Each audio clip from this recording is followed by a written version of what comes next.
ඊළඟට evaluation of macroeconomics. ඒ කියන්නේ normally නිකන් ඔයාලට ඒ slide එක බලා ගන්න. ඒකේ තියෙන්නේ කොහොමද කලින් තිබ්බේ මොන වගේ macroeconomics එකක්ද දැන් තියෙන්නේ මොන වගේ macroeconomics එකක්ද කියලා ඔය years එක්කම තියෙන්නේ. يعني 18th century එකේදී තමයි ඔය economic කියන එක concept එක ඇවිල්ලා ඒක start කරනවා classical macroeconomics කියලා. අන්තිමට ඒක දැන් post Keynesian. අපි ඔය මේ ISLM Keynesian model ඔය දෙකත් කතා කරද්දී Keynesian කියන එකනේ. එතකොට post Keynesian macroeconomics තමයි අන්තිමට ඇවිල්ලා ඒකෙත් concept හතරක් අන්තිමට ඇවිල්ලා දැන් තියෙන්නේ 2008 වල post crisis macroeconomics and modern development කියලා 2008 වල ආපු concept එකක් අනුව තමයි යන්නේ. එතකොට මෙතන evaluation එකේ මොනවාද මේකේ අපි දැන් classical macroeconomics 18th 19th centuries වලනේ තිබ්බේ.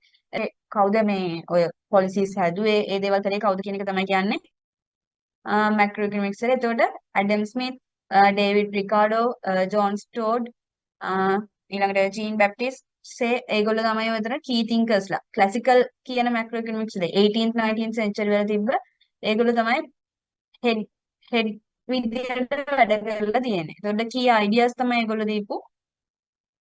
The economy is self-regulating with fair policies allowing free markets to function efficiently, full employment and එතකොට ඒගොල්ලෝ දීලා තියෙන assumptions වගේ මොනවාද මේගොල්ලෝ අර ආර්ථිකයේ දීලා තියෙන දේවල්. මම හිතන්නේ ඔය දේවල් වලින් මෑම් කියපු විදිහට නම් ඔය මේ ඉවලුවේෂන් එක පැත්තෙන් එනවා අඩු ඉතින් ක්වෙස්චන් එකක්. අර ගොඩක් අපිට එන්නේ සෙකන්ඩ් ලෙසන් එකේ ඉඳන් තමයි. මේකෙන් පොඩි නිකන් ඩිස්ක්‍රයිබ් කරන්න මොනවා හරි ආවොත් තමයි අපිට ඉතින් මම හිතන්නේ ඒකත් ඉතින් ඉම්පෝටන්ස් ඒ ඕනනම් අපිට ආය පොලිසි සයන්ස් එකක් නැත්නම් මැක්‍රෝඉකොනොමික්ස් මයික්‍රෝඉකොනොමික්ස් වල මේ චේන්ජස් ලියන්නේ ඕවයි ඉවලුවේෂන් එක පැත්තට යන එක අඩු වෙයි ගොඩක් දුරට. මම හිතනවා ඒ ටික ඔයාලට බලා ගන්න පුළුවන් වෙයි කියලා මේ මොකද ඒකට නිකන් කාලේ නාස්ති කරන්න ඕනේ නැති වෙයි අපි සෙකන්ඩ් එකට යන හින්දා. ඕකේද ළමයි ඒකට කොහොමද අපිට ඒක සෙල්ෆ් ස්ටඩි කරලා හොයාගන්න කියලා තියෙනවා. මේ ඒ කියන්නේ ලොකුවට ඒ වෙන්නේ නැහැ ඒක ඉවලුවේෂන්ස් එකේ. මොනවා මේ තනි තනි කේන්සියන් ඉවලුවේෂන් එක ගැන පෝස්ට් කේන්සියන් එක ගැන වෙන වෙනම හොයන්න කියලා. දැන් අපි කොහොමද කේන්සියන් එක ගැන කතා කරනවනේ. අපි ඒක එතන ස්කිප් කරලා යන්නේ ඊළඟ එකට.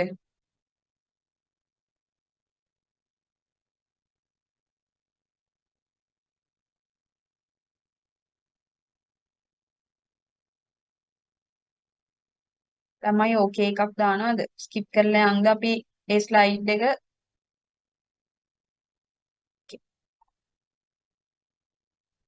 හරි ඊළඟට මොනවාද මේ මැක්‍රෝ ඉකොනොමික්ස් වල තියෙන බේසික් කන්සෙප්ට් මොනවාද කියන එක.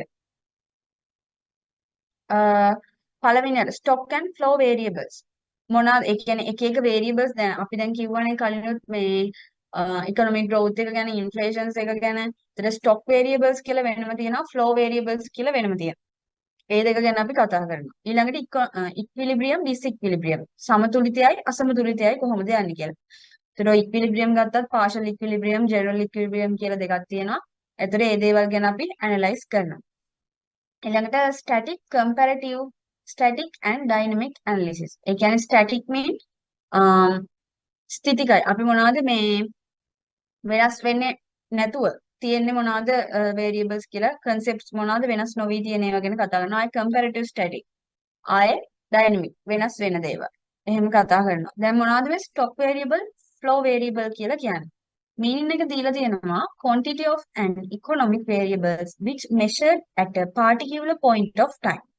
ඒ කියන්නේ මොකක් හරි economic variable එකක quantity එක අපි measure කරන්නේ යම්කිසි එක කාලයකට.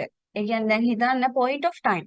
ඒ කියන්නේ එතන period එකක් නෙමෙයි. ඕගොල්ලෝ මතකද ඔයාලට balance sheet එක හදද්දී අපි කියන්නේ end of 31st of March හරි ඒ කියන්නේ ඒ දවසටනේ 31න් අවසන් දිනට කියලානේ අපි හදන්නේ. අන්නේ දවසටනේ අපි හදන්නේ. එතකොට මේ stock variables කියන්නේත් like that. ඒ කියන්නේ අර අදාළ යම්කිසි එක දවසකට මෙච්චර කාල තිබ්බ දේවල් මෙන්න මේ දවසට මෙන්න මෙච්චරයි. අන්න එහෙම කියලා කියනවා නම් අපි අන්න ඒවට අපි කියනවා stock variables කියලා. flow variables කියන්නේ අපි හරියට අර income and expenditure එක හදන්නේ අපි. අන්න ඒ වගේ ස්ටේට්මන්ට් එක ඒ කියන්නේ ටයිම් පීරියඩ් එකකට. දැන් අපි ඉන්කම් එක්ස්පෙන්ඩිචර් ස්ටේට්මන්ට් එක හදන්නෙත් අපි ටයිම් පීරියඩ් එකකනේ. යම්කිසි අවුරුද්දක කාලයක් ගන්නවානේ අපි ගිණුම් කාලච්ඡේදයේ විදිහට අපි අවුරුද්දක කාලයක් ගන්නවානේ. එතකොට ඒ කාලච්ඡේදයේ පීරියඩ් ඔෆ් ටයිම් එකක් නේ ගන්න. ස්ටොක් වේරියබල් වල එක ගන්න එක දවසකට. මෙන්න මේ දවසට මෙච්චරයි කියන්නේ. ෆ්ලෝ වේරියබල්ස් ගන්න මෙන්න මේ කාල සීමාව ඇතුළත තුල. ජනවාරි 1 වෙනිදා ඉඳන් දෙසැම්බර් 31 වෙනකම් මෙන්න මේ විදිහටයි ක්වොන්ටිටි එක වෙනස් වුනේ. ඉකොනොමික් වේරියබල් එක ක්වොන්ටිටිස් තිබ්බේ මෙන්න මේ විදිහට. ඕක තමයි ෆ්ලෝ වේරියබල්ස් කියන්නේ. ස්ටොක් වේරියබල්ස් කියන්නේ එතකොට මේ දෙක මීනින් එක තමයි ඕක. ටයිම් එක ගත්තොත් එහෙම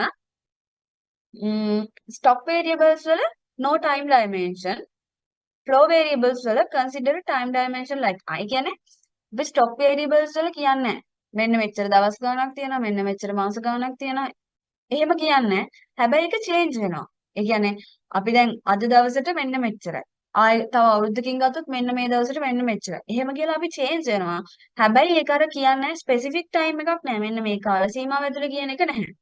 එතන flow variables වල ඒ වගේ consider කරනවා යම්කිසි කාල සීමාවක්. එක්ක week එකක්, එක්ක month එකක්, එක්ක year එකක්. එහෙම යම්කිසි මොකක් හරි time dimension එකක් තියෙනවා එතන flow variables වල. concept එක ගත්තාම stock variables කියන එක static concept එකක්. කියන්නේ ඒක දැන් වෙනස් වෙන්නේ නැහැ. static mean වෙනස් වෙන්නේ නැහැ. ඒකේ ඒ විදිහම තමයි කිව්වොත් මොකක් හරි මේ concept එක මෙහෙමයි කිව්වොත් එහෙම ඒක වෙනස් වෙන්නේ නැහැ. represent an accumulated quantity. ඒ කියන්නේ අපි accumulated එක කියන්නේ අපි මොකද? සමුච්චිතව එන ප්‍රමාණය තමයි අපි quantity එක තමයි අපි මේ stock variables වලදී අපි බලන්නේ. ඒ කියන්නේ අර සමුච්චිත ෂෙයා කියලා අපි ගණනය කරන්නේ ඔය සමුච්චිත ෂෙයා කියන්නේ ගිය අවුරුද්ද තිබ්බ ගානට මේ අවුරුද්දේ ෂෙයා ගානත් එකතු කරලා ගන්න එකතුවටනේ අපි සමුච්චිත ෂෙයා කියන්නේ. අන්න ඒ වගේ අර ඒ දවසෙන් ටික දැන් අද අපි අද දවසට බලනවා නම් ඊට කලින් දවස්වල තිබ්බ ඒවා ටිකට අද දවසේ වෙච්ච ටික අපි එකතු කරලා අන්න එහෙම තමයි අපි quantity එක measure කරන්න කියලා කියනවා stock variables වල. flow variables වල එතකොට dynamic concept එකක් represent a rate of change. එතන යන්නේ වෙනස් වෙනවා. concept එක කියන්නේ අද තියෙන එක නෙමෙයි හෙට තියෙන. ඒතර අර week එකක් month එකක් year එකක් නෑනේ. එතකොට time එකත් එක්ක ඒක dynamic concept එකක් change වෙන එකක්. අපිට ඒක represent කරනවා. දැන් මේකෙදී අපි accumulated quantity එකක් ගන්න. but flow variables වල අපි ගන්නෙ rate එකක්. ඒ කියන්නේ යම්කිසි මෙන්න මේ rate එකට තමයි. 5% නම් 5% වලට අනුව තමයි change වෙන්නේ. යම්කිසි rate එකකට අනුව change වෙනවා කියලා අපි ගන්නවා. Relationship between stock and flow variables. Okay. Relationship between stock and flow variables. Monad when flows impact stocks over time. මොනවාද දැන් අපි ස්ටොක් වේරියබල් අපි අර කතා කරේ එක එක වේරියබල්ස් අතර මේ මොනවාද රිලේෂන්ෂිප්ස් කියලා කතා කරනවා කියලා අර මම කලින් කිව්වේ එම්ප්ලොයිමන්ට් එකයි growth එකයි ගත්තොත් එහෙම ඉකොනොමික් growth එකයි ගත්තොත් ඒ දෙකේ changes වෙද්දී කොහොමද ඒ දෙක ඉකොනොමික් growth එක වැඩි වෙද්දී කොහොමද එම්ප්ලොයිමන්ට් එකට බලපාන්නේ එම්ප්ලොයිමන්ට් එක වැඩි වෙද්දී කොහොමද ඉකොනොමික් growth එකට බලපාන්නේ කියලා අපි කතා කරනවා කියලා. එතකොට දැන් අපි බලමු එකින් එක කොහොමද මේවා වෙන්නේ කියලා. දැන් relationship between stock variables flow variables. එතකොට investment කියන්නේ flow variable එකක්. දැන් බලන්න දැන් flow variables වල අපි කියවනේ මේක time dimension එකක් අනුව තියෙන්නේ. ඊළඟට අපි මේක මේ යම් කිසි period තමයි කරන්න කියලා. එතකොට investment කියන එක එක්සාම්පල් එකක් විදිහට දීලා තියෙනවා investment government deficit mean ඔය දේවල් සේවිංස් කරනවා නම් යම්කිසි කාල සීමාවකට කරන්නේ. අපි ඉන්වෙස්ට්මන්ට් එකක් කරනවා නම් යම්කිසි කාල සීමාවකට අනුව කරන්නේ. එතකොට මෙන්න මේ ඉන්වෙස්ට්මන්ට් එක වැඩි වෙද්දී අපිට කියනවා කැපිටල් ස්ටොක් එක. කැපිටල් ස්ටොක් mean දැන් බිස්නස් එකක තියෙන ප්‍රාග්ධන තොගය වැඩි වෙනවා ඉන්වෙස්ට්මන්ට් කරාදී. අපි කියනවා ඉන්වෙස්ට්මන්ට් වලින් තමයි අපි ප්‍රාග්ධන සම්පාදනය කරන්න කියලා කියනවා. එතකොට ඉන්වෙස්ට්මන්ට් වැඩි කරනවා කියලා කියන්නේ අපේ කැපිටල් ස්ටොක් එකත් ඉන්ක්‍රීස් වෙනවා. ඒක තමයි රිලේෂන්ෂිප් එක. එතකොට ගවර්න්මන්ට් ඩෙෆිසිට් කියලා කියන්නේ අපි රාජ්‍ය ණය කියන එක රාජ්‍ය හිඟය කියන එකනේ. රාජ්‍ය හිඟයක් කියලා කියන්නේ අපේ ආදායමට වඩා වියදම වැඩි. එතකොට ආදායමට වඩා වියදම වැඩි වුණාම මේ හම්බෙන ආදායමෙන් අපිට තියෙන වියදම් ටික පියව ගන්න බැරි වුණාම අපි ණය ගන්නවා. පිට රටවලින් ණය ගන්නවා. එහෙම නැත්නම් අපේ රට ඇතුලෙන් ණය ගන්නවා. එහෙම. එතකොට ගවර්න්මන්ට් ඩෙෆිසිට් රාජ්‍ය හිඟය වැඩි වෙන්න අපි ඒ හිඟය අඩු කරගන්න අපි කරන්නේ ණය ගන්න එක. එතකොට රාජ්‍ය හිඟය වැඩි වෙද්දී ගවර්න්මන්ට් ඩෙෆිසිට් එක ඉන්ක්‍රීස් වෙද්දී නැෂනල් ඩෙප්ට් එකත් ඉන්ක්‍රීස් වෙනවා. එතකොට ඊළඟට සේවිංස් ඉන්ක්‍රීස් වෙල්ත්. අපි සේවිංස් කියන දේ අපි සේවිංස් කරන්නේ අපිට හම්බෙන ඉන්කම් එකෙන් අපි කොටසක් සේවිංස් කරනවා අනිත් කොටස අපි කන්සම්ප්ෂන්ස් කරනවා. හරිද? එතකොට කන්සම්ප්ෂන්ස් උයි සේවිංස් උයි. ඉතින් අපි කන්සම්ප්ෂන්ස් කරලා ඉතුරු වෙනකොට සේවිං කරාම අපේ වෙල්ත් එක ධනය අපි ගාව තියෙන ප්‍රමාණය ඉන්ක්‍රීස් වෙනවා. ස්ටොක් ඒක එතකොට අපි ගාව තියෙන ප්‍රමාණය ස්ටොක් එක. ඉතින් ඒ ස්ටොක් වේරියබල් එක වැඩි වෙනවා කියලා කියන්නේ. මේ රිලේෂන්ෂිප්ස් එක්සාම්පල්ස් තේරුණාද?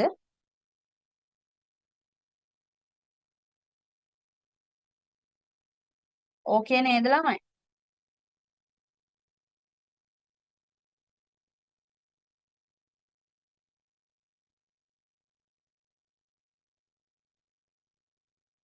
හරි. ඊළඟට ඉක්විලිබ්‍රියම් ඩිස්ඉක්විලිබ්‍රියම්. ඉක්විලිබ්‍රියම් කියලා කියන්නේ අපි සමතුලිතය කියලා කියනවා. ඉක්විලිබ්‍රියම් occurs when market forces of demand and supply. අපි දැන් normally අපි මයික්‍රෝ ඉකොනොමික්ස් වලත් ඉගෙන ගත්ත ඉක්විලිබ්‍රියම් එක demand එකයි supply එකයි දැන් demand curve එකයි supply curve එකයි එකට ක්ලෑෂ් වෙන තැන තමයි අපි ඉක්විලිබ්‍රියම් එක කියලා කියනවා. එතකොට demand එකට supply එක equal වෙන තැන අපි ඉක්විලිබ්‍රියම් කියලා කියනවා. එතකොට එතනදී quantity එකයි price level එකයි දෙකම equal වෙනවා. ඊළඟට type of equilibrium. equilibrium එකේ මම කලිනුත් කිව්වා types දෙකක් තියෙනවා. general equilibrium, partial equilibrium කියලා දෙකක් තියෙනවා. ඒ market specific equilibrium කියලා තියෙනවා.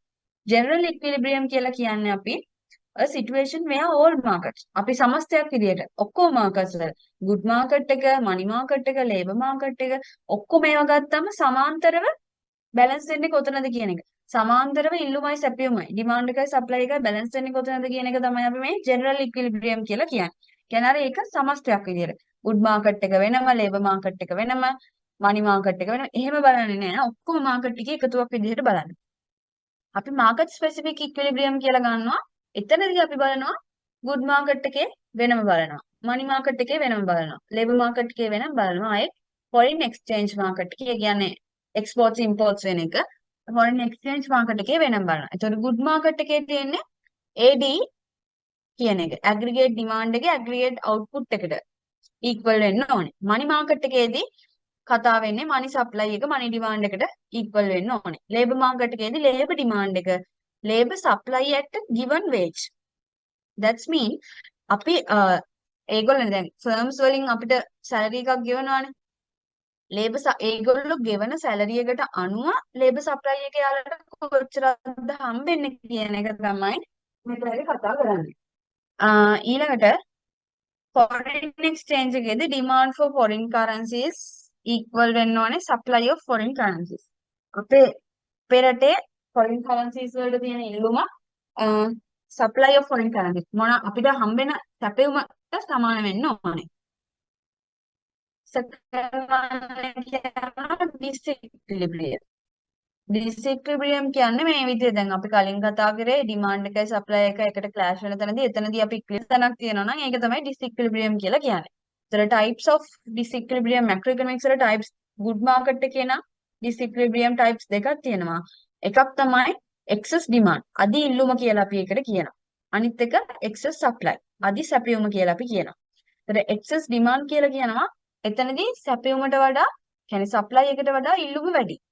ඒක අපි ගොඩක් වෙලාවට ඉල්ලුම වැඩි වෙන්නේ ඉන්ෆ්ලේෂන් එක හින්දා තමයි. මොකද දැන් ප්‍රයිස් ලෙවල් එක වැඩි වෙන්න ප්‍රයිස් ලෙවල් එක එන්න වැඩි වුණාම එතනදී දැන් අපි ප්‍රයිස් ලෙවල් එක සාමාන්‍යයෙන් වැඩි කරන්නේ භාණ්ඩ හිඟයක් තියෙනවා. රට ඇතුලේ භාණ්ඩ හිඟයක් තියෙද්දි ඒ භාණ්ඩ ප්‍රමාණය අනිත් දැන් ඉල්ලුම් කරනවා නම් ගොඩක් එක්සැම්පල් එකක් විදිහට හිතන්නකෝ රට ඇතුලේ භාණ්ඩ තියෙනවා ක්වොන්ටිටි එක 100යි කියලා හිතන්නකෝ. අපේ මේ 100 ඉල්ලනවා කන්සියුමර්ස්ලා 150ක් ඉල්ලනවා. 150ක් ඉල්ලුවට දැන් අපි ගාව තියෙන්නේ 100යිනේ. දෙන්න පුළුවන් අපිට ක්වොන්ටිටි එක 100යි.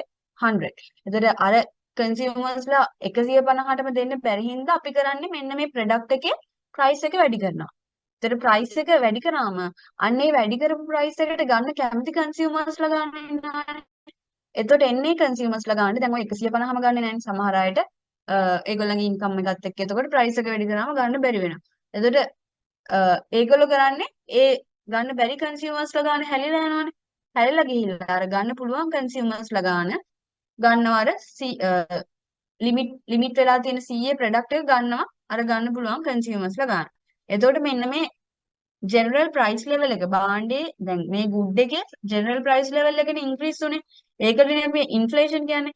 එතකොට මෙන්න මේ විදිහට එක්සස් ඩිමාන්ඩ් එකක් අධි ඉල්ලුමක් ඇති වෙන්නේ ඉන්ෆ්ලේෂන් එක හින්දා. causes demand pull inflation කියලා කියනවා. ඊළඟට එක්සස් සප්ලයි එක අධි සැපයුම. අධි සැපයුම කියලා කියන්නේ ඩිමාන්ඩ් එකට වඩා සප්ලයි එක වැඩි වෙනවා. එතනට ලීඩ් වෙනවා කියලා කියනවා අන්එම්ප්ලොයිමන්ට් එකයි growth level එකේ low එකයි. කියන්නේ unemployment mean එතකොට supply එක වැඩි වෙන්නේ ඉල්ලුම අඩු වෙලා supply එක වැඩි වෙනවා. ඒතර හේතු දෙක ඔය දීලා තියෙනවා unemployment and lower growth කියන එක. අනිත් ඒවා ගැන ටයිප්ස් මොකුත් නැහැ. ඒ කියන්නේ good market එකේ disequilibrium එකේ තමයි two types වලට බෙදලා තියෙන්නේ. අනිත් ඒ වගේ money market disequilibrium ඒ කියන්නේ money supply එකට money demand එක equal වෙන්නේ නැහැ. labor market එකේදී labor demand එකට supply එක අර given wages එක යටතේ තියෙන supply එක labor supply එක equal වෙන්නේ නැහැ. foreign exchange එක ඒ වගේම තමයි. ඊළඟට රීස්ටෝරින් ළමයි 8:56නේ 9 වෙනකම් පොඩ්ඩක් ගමු කට චුට්ටක් රිදෙන. මම වතුර ටිකක් බියෙන්න.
හරි.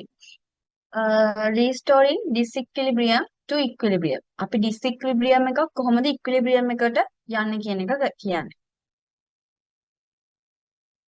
එතකොට disequilibrium එකක් දැන් අපි ඒකට adjustments කරනවා market adjustments කරනවා disequilibrium එකක් equilibrium එකට අපි අරන් යද්දී ඒකට price එක change කරන්න වෙනවා. එතකොට price එක අඩු හරි වැඩි හරි කරනවා අපි.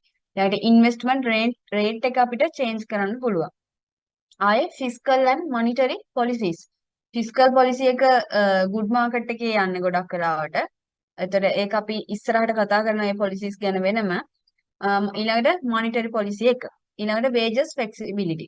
කියන්නේ වේජස් කොහොමද චේන්ජ් කරන්නේ? අපිට දැන් ගොඩක් එම්ප්ලොයිස්ලා ලෝ වේජ් එකක් යටතට එනවට වඩා එයාලට චුට්ටක් සැලරි ඉන්ක්‍රීස්මන්ට් එකක් කරොත් එයාලගේ දැන් ෆ්ලෙක්සිබල් වෙනවනේ ඒක. එයාලගේ එතකොට ලේබර් සප්ලයි එකේ මොකක් හරි අඩුවක් නම් තියෙන අන්එම්ප්ලොයිමන්ට් එකක් නම් තියෙන අපිට පුළුවන් වේජස් ඒ විදිහට ෆ්ලෙක්සිබල් කරලා ඉවරලා අපිට පුළුවන් එම්ප්ලොයිමන්ට් එක ලේබර් මාකට් එකේ හදාගන්න. ඒ වගේ. එතකොට equilibrium ensures a stable economy, but real world markets frequently experience disequilibriums due to shocks, policy changes, or market rigidities. කියන්නේ equilibrium එක stable economy. ඒ කියන්නේ stable economy එකක equilibrium එක තියෙනවා. හැබැයි real world එකේ market එකේදී ඒක කියන්නේ equilibrium කියන එක ඇත්තටම අපි ඒක අර උපකල්පනයක් වගේ අපි පාවිච්චි කරන. ඉක්විලිබ්‍රියම් කියන්නේ අපි මේ සංකල්ප මේ විදිහට තියනවා කියලා දැන් අපි මයික්‍රෝ ඉකොනොමික්ස් වලත් කතා කරේ අපි ඩිමාන්ඩ් එකයි සප්ලයි එකයි ඉක්වල් තැන ඉක්විලිබ්‍රියම් කියලා කතා කරා. අපි එතනදී assumptions පාවිච්චි කරානේ අපි. මනි එක විතරයි චේන්ජ් වෙන්නේ අනිත් ඒවා ස්ටේබල් තියනවා කියලා කිව්වා. ඒ වගේ. එතකොට ස්ටේබල් ඉකොනොමි එකක ඉක්විලිබ්‍රියම් කියන එක තියෙනවා. හැබැයි රියල් වර්ල්ඩ් එකේදී මාකට් එකක් එක්ස්පීරියන්ස් කරන්නේ ඩිස්ඉක්විලිබ්‍රියම් එකක්. ඇත්තම කතාව. එතකොට ඒ කියන්නේ ඒක වෙන්න හේතු තමයි එක එක දැන් මොනිටරි ෆිස්කල් පොලිසි වල චේන්ජස් වෙනවා. ඔය එක එක ඉන්ට්‍රෙස්ට් රේට් චේන්ජ් වෙනවා. ආයෙ දැන් අපිට ඕන විදිහට ප්‍රයිස් එක චේන්ජ් වෙන්නේ නැහැ. අපිට ආර්ථිකයේ එක එක අය දැන් ආර්ථිකයේ එක එක ආර්ථික කාරකයෝ කියන්නේ හවුස් හෝල්ඩ්ස්ලා බිස්නස් ෆර්ම්ස් ආයෙ ගවර්න්මන්ට් එක ඒගොල්ලොන්ගේ වැඩ කරන විදිහ අනුව ප්‍රයිස් ලෙවල් එක චේන්ජ් වෙනවා. හරි ඒ වගේ හින්දා තමයි disequilibrium ඇති වෙන්නේ කියලා කියනවා. ඊළඟට governments use fiscal and monetary policies to correct disequilibrium and maintain stability. ඒ කියන්නේ government එක පාවිච්චි කරන policies දෙක තමයි ඔන්න fiscal and monetary policy කියලා කියන්නේ. ඊළඟට partial equilibrium and general equilibrium. හ්ම් හ්ම්.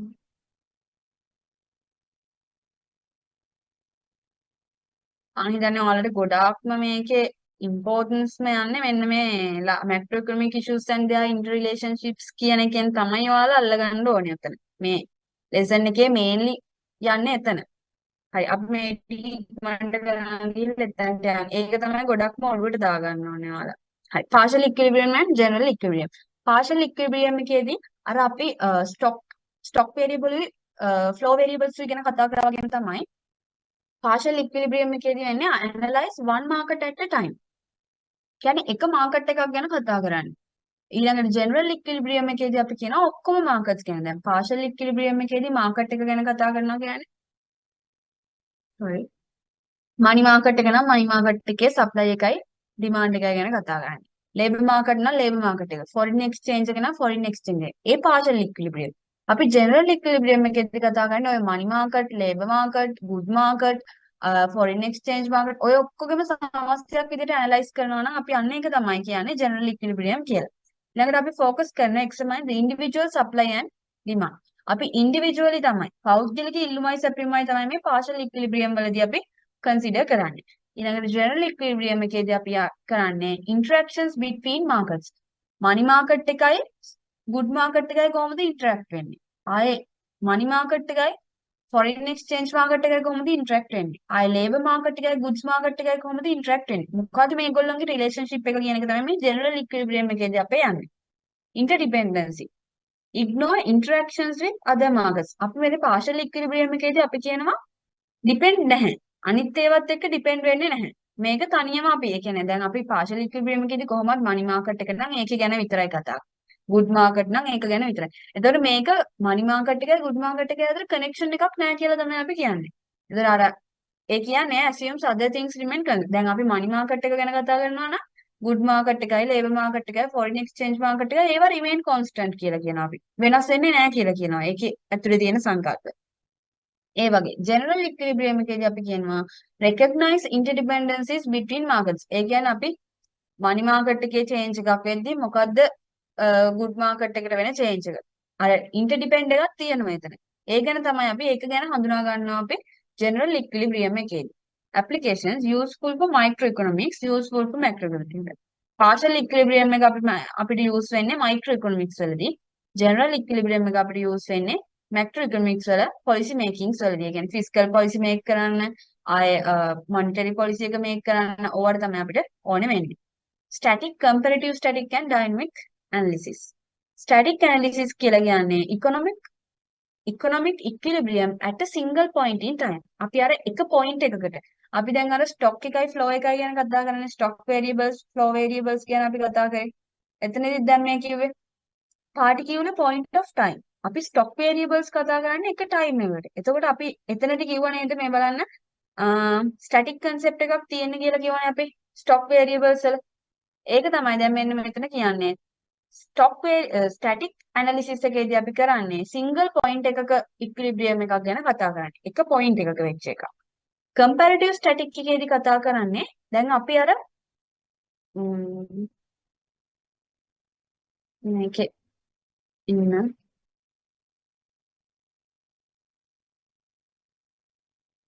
මම මෙතන මේ අඳින එක පේනවනේ.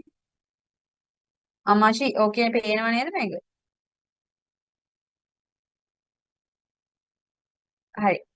මෙහෙම දැන් අපි ඩිමාන්ඩ් කර්ව් එක කොහොම ඇන්දොත් එහෙම අපි මෙන්න මේ මෙතන තියෙන එක පොයින්ට් එකක තියෙන එකකට අපි කියනවා 1 point නම් මේ එක පොයින්ට් එකක තියෙන එකක් නම් අපි කියනවා ඒකට ස්ටැටික් ඇනලිසිස් එකක් කියලා. කියන්නේ සිංගල් පොයින්ට් ඉන් ටයිම්. මේ එක තැනක පොයින්ට් එකකට තමයි කතා කරන්නේ.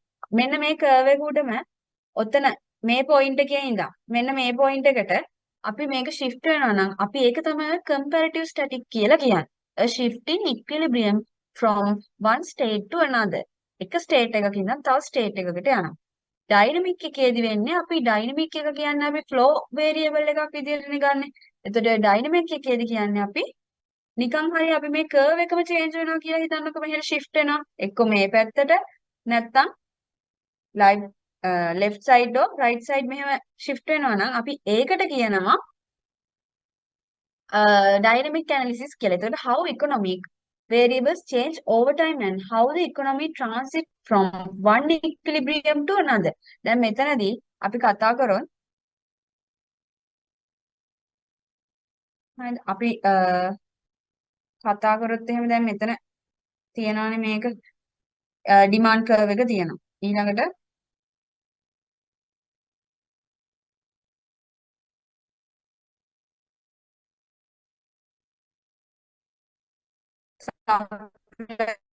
curve එක කොහොම තියෙනවා.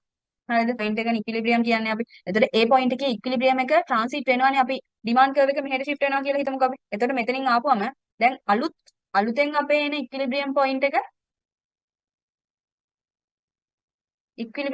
එක මෙන්න මේකනේ.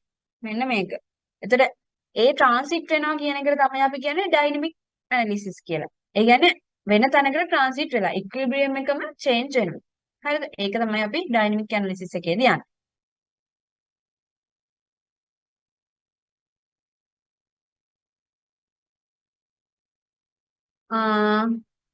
ඊළඟට time considerations. time consideration එක static analysis එකේදී ගත්තොත් එහෙම අපි දැන් ඕක stock variable එක static කියලා කියන්නේ.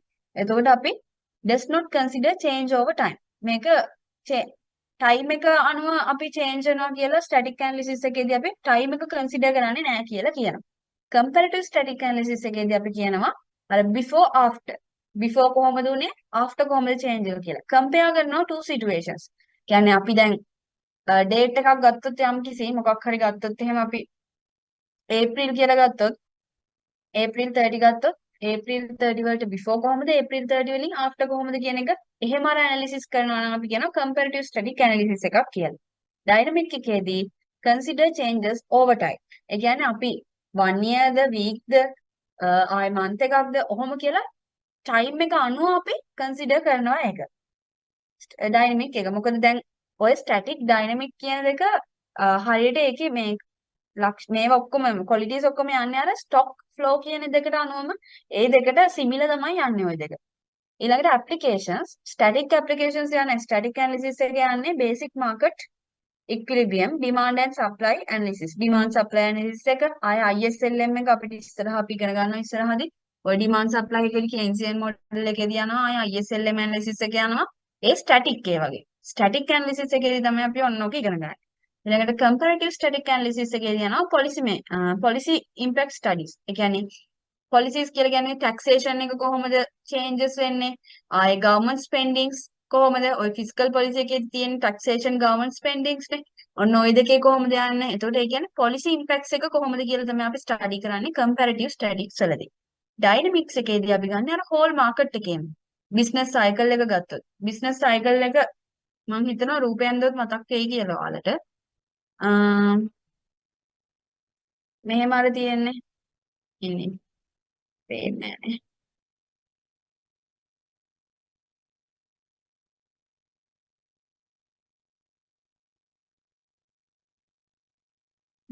මෙහෙම අර ඇඳලා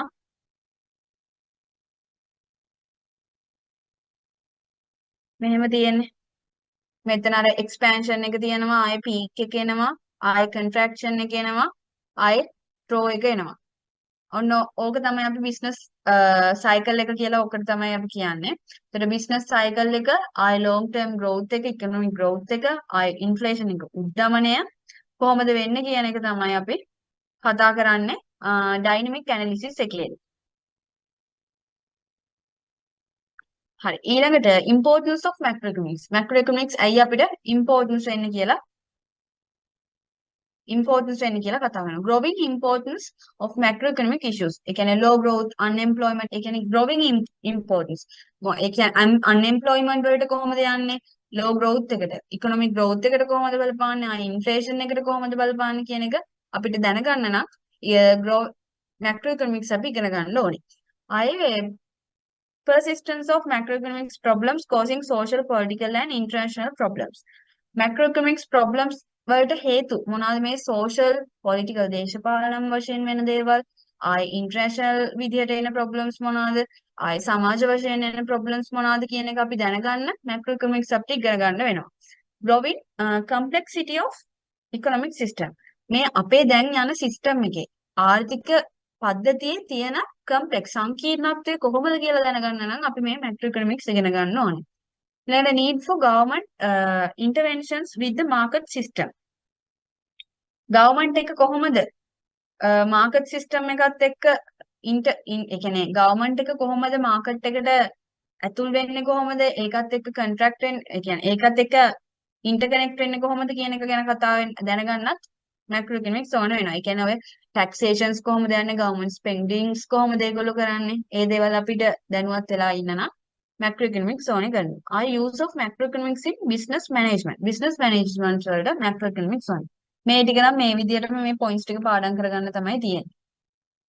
ඒක අර පැහැදිලි කිරීමක් නැහැ. හරි. ඊළඟට macroeconomic issues මොනවාද? achieving and maintaining a high rate of economic growth. අපි achieve කරන්න ඕනේ ආයේ ඒ රේට් එක achieve කරලා විතරක්මදී අපි maintain කරගෙන යන්න ඕනේ economic growth එක. අපි ආර්ථික වර්ධනයක්. දැන් අපේ රට සංවර්ධනය වෙමින් පවතින එකක් නේ. එතකොට developing country එකක් විදිහට අපි achieve කරන්න ඕනේ economic growth එක. ආයේ ඒක maintain කරලා යන්න ඕනේ. දැන් නිකන් හරි අපි economic growth rate එක 105ක් විදිහට අරගෙන 5% තියෙනවා. එන්න 5% එක එන්න අඩු වෙනවා. 4. ඊළඟ අවුරුද්දට යද්දී ඒක 4.3 වෙනවා. ආයෙ 2 point යනවා. 1 point යනවා. ඕමම ඊට පස්සේ මයිනස් වලට යනවා. ඒක අපි මේන්ටේන් කරලා නැහැ ඒ කියන්නේ. අපි අචීව් කරලා විතරක් මදි ඒක මේන්ටේන් කරන් යන්නත් ඕනේ හයි රේට් එකක් ඉකොනොමික් growth එක. ඒතර ඒක ඉෂුව එකක්. ඊළඟට preventing business cycle when symptoms come up. business cycle එක අපි යද්දි ඒකේ අපි කියන්නේ දැන් අපි expansion එක තියෙනවා, peak එක තියෙනවා, ආයි contraction එක තියෙනවා, throw එක තියෙනවා. දැන් අපි householdsලා විදියට ආයේ සේවිං කරන කට්ටිය අනුව ඉන්වෙස්ටර්ස්ලා විදියට බිස්නස්මන්ස්ලා විදියට අපි කොහොමද මේ බිස්නස් සයිකල් එකේදී අපි රියැක්ට් කරන්න කියන එක තමයි ඒක ඉෂුව එකක්. ඒ කියන්නේ රියැක්ට් කරන්නේ අපි කොහොමද? දැන් අපි හරියටම එක්ස්පෑන්ෂන් එකේදී අපි දැන් ඉන්වෙස්ට්මන්ට්ලා එක්සැම්පල් එකක් විදියට ගත්තොත් ඉන්වෙස්ට්මන්ට්ලා ගත්තොත් ඉන්වෙස්ට්මන්ට්ලා හරියට බැලුවොත් එහෙම පීක් සෝරි ඩ්‍රෝ එකේදී තමයි අපි ඉන්වෙස්ට් කරන්න ගන්න ඕනේ. මොකද එක්ස්පෑන්ෂන් එකේදී අපිට ඒ ඉන්වෙස්ට්මන්ට් වලට ප්‍රොෆිට් වැඩි වෙන හින්දා. හරි. එතකොට ඒගොල්ලෝ ඉන්වෙස්ට්මන්ට් වල ඩ්‍රෝ එකේ නැතුව පීක් එකේදී ඒගොල්ලෝ ඉන්වෙස්ට් කරොත් එහෙම ආයෙ ඊළඟට එන්නේ කන්ට්‍රැක්ෂන් එකක්නේ. අර පල්ලෙහාට යන එකක්නේ. පසුබැසීමක් යන හින්දා පසුබැසීමේදී යාලට ප්‍රොෆිට් අඩු වෙන්න පුළුවන්. එතකොට අපි කොහොමද හරිතැනදී මේ බිස්නස් සයිකල් එකේ වැඩ කරන්නේ කියන එක කතා කරනවා. ඒක බිස්නස් මැක්‍රොඉකොනොමික්ස් වල ඉෂුව එකක්.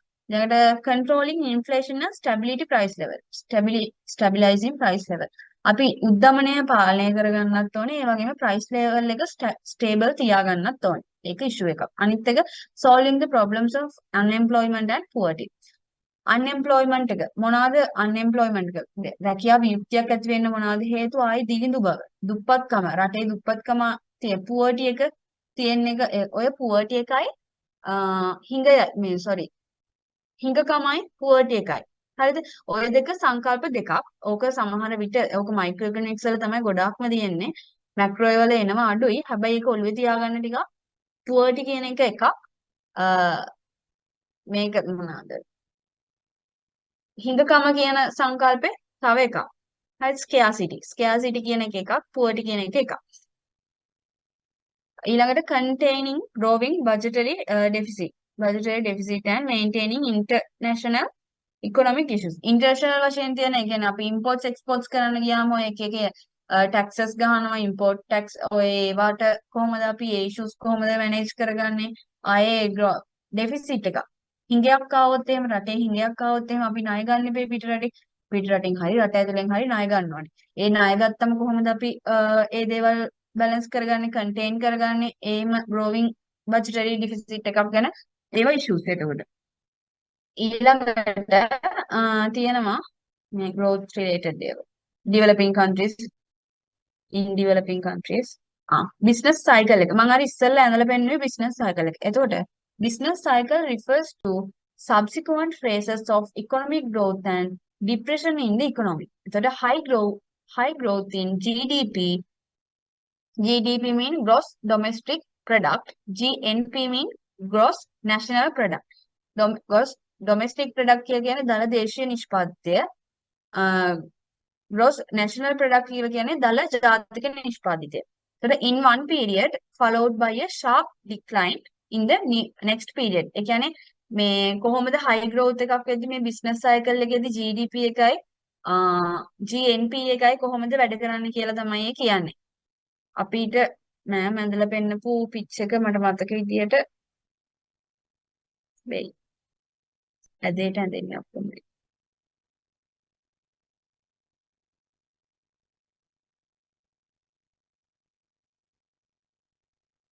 මෙතනින් ඕම කරලා මේක ගියා.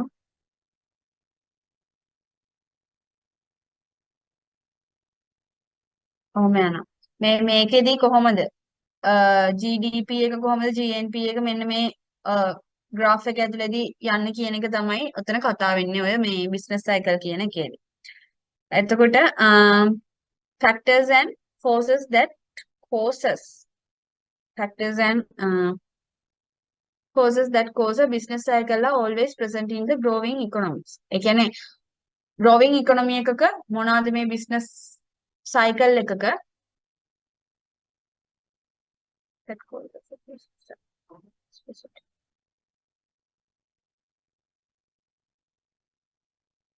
මේ මෙතනදී කියන්නේ මොනවද මේ growing issues මොනවද තියෙන economy එකක් grow වෙලා යද්දි මේ business cycle එක කොහොමද GDP එක change වෙන්නේ GNP එක මේ මෙන්න මේකෙදි වෙන changes ටික ගැන තමයි ඔය business cycle එකක් ඇතුලේ කතා වෙන්නේ කියලා තමයි කියන්නේ. එතකොට ඔය මේ ලෝක යුද්ධේ ආපුවම world war එක ආපුවම business cycle එක ලොකු issues වලට එනවා කියලා කියනවා. ඒතර අර expansion peak එක contraction එක draw එක ඕවා වෙනස් වෙනවා කියන එක තමයි කියන්නේ.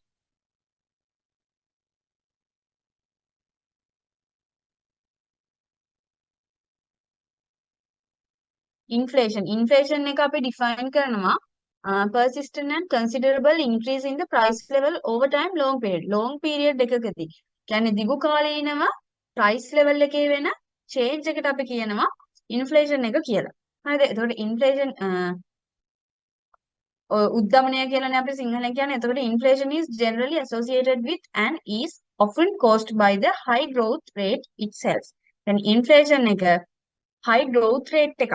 ඒ කියන්නේ inflation එක ගොඩක් උද්ධමනය වැඩි වෙන්න අපි ඕක අපේ national growth එකට economic growth එකට ඒක related වෙනවා කියලා කියන. ඔය හැම එක මේ මෙතන මේ normally පොඩි description එකක් දාලා තියෙන්නේ. මෙතන හරිම දේ මේ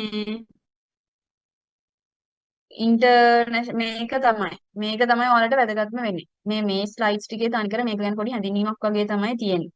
Inflation has often emerged as a big issue in මේවා ලොකුවට වැදගත් දේවල් නෙමෙයි අත්‍තරම. Big issues in most countries. Inflation එක කියලා කියන්නේ ගොඩක් countries වල මේ ලොකු issue එකක් කියලා කියනවා, especially in fast growing අර දියුණු වෙන රටවල් වල fast growing countries වල ගොඩක් issue එකක් තමයි inflation කියලා කියනවා. ඊළඟට unemployment එකයි poverty එකයි ගත්තමත් unemployment refers to the part of the labor force or workforce which is willing to work and prevailing wage rate and is looking for a job but is not getting employment. ඒ කියන්නේ unemployment එක කියලා කියන්නේ මේගොල්ලෝ මේ accept කරන ඒ කියන්නේ රැකියාවක් බලාපොරොත්තුෙන් ඉන්නවා. හැබැයි මෙයාලට තාම රැකියාවක් නැහැ. රැකියාවක් ලැබෙනකම් මේගොල්ලෝ බලාගෙන ඉන්නවා. So the unemployment over a period of time, over a period of 6 months in a year or long period, results in poverty. එතකොට මේ unemployment වෙලා ගොඩක් කල් ඉන්නවා නම් මිනිස්සු ගොඩාක් කල් unemployment වෙලා රැකියාවක නිරත වෙන්නේ නැතුව ඉන්නවා නම් එයාලා ඒක තමයි poverty එකට cause එකක් වෙන්නේ කියලා කියනවා. ඒක තමයි poverty එකට දුප්පත්කම ඇති වෙන්න හේතුව ඒක තමයි කියලා කියනවා. ඊළඟට unemployment and poverty have been a perennial problem in both disease and LDCs. So මේ developing countries and developing countries වල මේ unemployment එකයි poverty කියන එකයි problem එකක් කියලා තමයි කියන්නේ. ඊළඟට budget deficit mean හිඟය. මොකද්ද මේ අපේ දළදේශීය නිෂ්පාදනය අපි මොනවාද national accounts හදද්දී එන හිඟය අතිරික්තයක් හරි හිඟයක් හරි එනවනේ එක්ක income එක වැඩි නම් එතන අතිරික්තයක් එනවා surplus එකක් එන්නේ expenditures වැඩි නම් deficit එකක් එන්නේ. එතකොට the government budget refers to the annual revenue and expenditure of the government of the country. budget එක කියලා කියන්නේ අපි මෙන්න මේ revenue එක expenditure එකයි අතර තියෙන difference එකට. The use of government revenue and expenditure as weapon to solve the macroeconomic problems. අපි මේ government revenue එක expenditures උයි තමයි අපි පාවිච්චි කරන්නේ macroeconomics වල අපි problem solvings වලට. අපි දැන් අපිට එන ගොඩක් inflation ඔය හැම දෙයකටම බලපානවා අපි ඔය income එකයි expenditures කියන එක. revenue mean income එකයි expenditures කියන එකයි බලපානවා macroeconomics problems වලට. එතකොට country and to control and regulate to the economy is called. එතන මේ revenue එකයි expenditure එකයි පාවිච්චි කරලා macroeconomics problem solves කරනවා නම් අන්න ඒක අපි කියනවා fiscal policy එක කියලා. fiscal policy එක අපි ඉස්සරහට ඉගෙන ගන්නවා විස්තරාත්මකව. මේ fiscal policy එකේදී අපි කතා කරන්න ඕන ඔය revenue එකයි expenditures එකයි ගැන තමයි. ඒ revenue expenditures change කර කර macroeconomics problems කොහොමද අපි solve කරන්නේ කියන එක අපි කතා කරනවා. The excess of government spendings over its annual revenue is called budget deficit. එතකොට budget deficit එකක් කියලා කියන්නේ government spending එක වැඩි annual revenue එකට වඩා. එතකොට ඒ කියන්නේ අපේ වියදම් ටික වැඩි ආදායමට වඩා. A high level of budgetary deficit persistent over a long period emerge as a big for fiscal management of the country. The budgetary deficit එකක් long term තියනවා නම් ඒක ෆිස්කල් පොලිසි එකක පැත්තෙන් ගත්තොත් ඒක ඒ කියන්නේ රටක හිඟයක් තියෙනවා නම් අපි හැමතිස්සෙම ණය ගන්න වෙනවනේ. එතකොට පිට රටවල් වලින් ණය ගන්න වෙනවා අපිට. ඒ දේවල් කරන එක අපිට ලොකු ප්‍රශ්නයක් තමයි. ෆිස්කල් මැනේජ්මන්ට් එකක් නැහැ එතන කියලා කියනවා. අපි ඔතන ඔය බජටරි ඩෙෆිසිට් එකක් වැඩිපුර තියෙනවා. ලොං ටර්ම් තියෙනවා. එතකොට ඉන්ටර්නැෂනල් ට්‍රේඩ් ගත්තම growing balance of payment deficit, exchange rate එක excessive inflow and outflow capital. කියන්නේ ඔය international trade පැත්තෙන් ගත්තොත් උතනදී අපි කතා කරන්න තියෙන්නේ අපිට balance එක කොහොමද export import පැත්තෙන් balance එක කොහොමද දන්නේ exchange rate එක කොහොමද මේ change වෙන්නේ කියන එකයි exports අපි ඒ කියන්නේ inflow capital එකේ inflow වෙන්නේ කොහොමද අපෙන් capital එළියට යන්නේ මොනවාද පිට රටවල වලින් අපිට capitals එන්නේ මොනවාද කියන එක ගැන කතා කරන්න දෙනවා international trade පැත්තෙන් ගත්තා. හරි. මේක තමයි important part එක. මේ කොටස